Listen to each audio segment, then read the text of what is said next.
Kwa jina la Baba na la Mwana na la Roho Mtakatifu, amina. Wapendwa katika Kristo, karibuni katika tafakari ya neno la Mungu siku ya Jumanne, juma la pili la Kwaresma.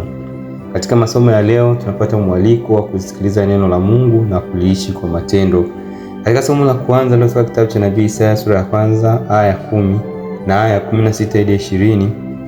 Isaya anawakumbusha waamuzi wa Sodoma wasikilize sheria ya Mungu, na watu wa Gomora anawakumbusha wajioshe, wajitakase na waondoe uovu mbele za Bwana.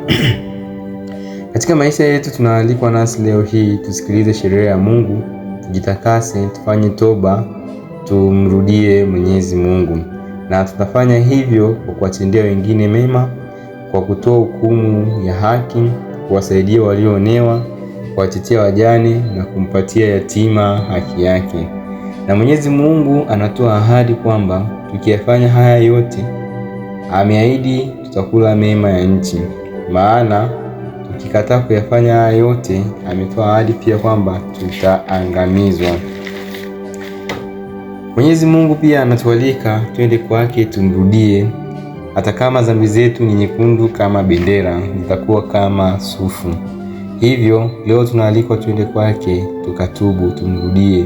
Haijalishi umetenda kosa gani, haijalishi umetenda dhambi mara ngapi, lakini Mwenyezi Mungu anatuambia leo hii tumrudie, na ijapokuwa dhambi zetu ni nyekundu kama bendera, atazifanya ziwe kama sufu.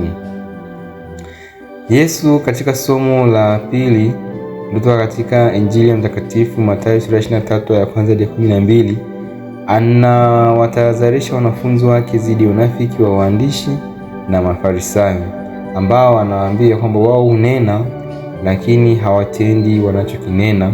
Wanaweka mizigo mizito kwa wengine lakini hawako tayari kuigusa. Wanapenda heshima na vyeo, yani hao waandishi na Mafarisayo, lakini mioyo yao iko mbali na unyenyekevu. Hawanyenyekei, wanakosa unyenyekevu.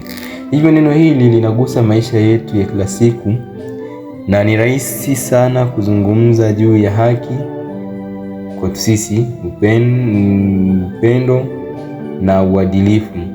Lakini je, tunayatekeleza?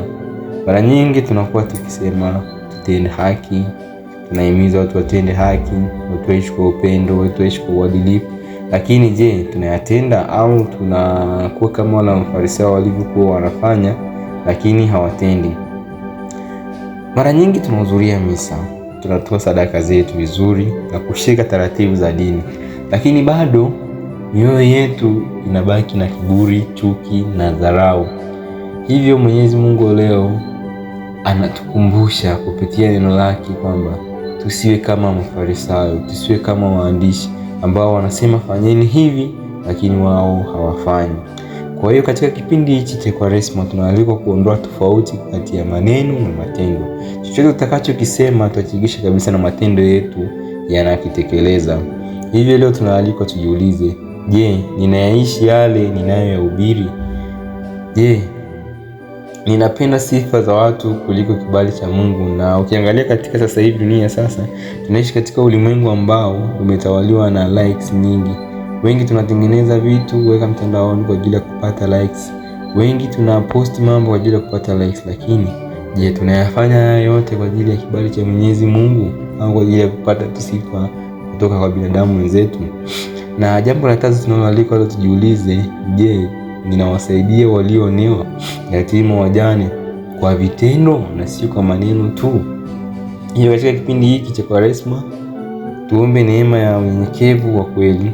Unyenyekevu si kujidharau, bali ni kutambua kuwa sisi sote ni wanafunzi wa mwalimu mmoja na watoto wa baba mmoja, na daima tukijinyenyekesha mbele za Mungu, yeye atatuinua na tutapata fadhila kuu, na siku ya mwisho tutaingia katika ufalme wake wa mbinguni. Tumsifu Yesu Kristo. Kwa jina la Baba na la Mwana na la Roho Mtakatifu. Amina.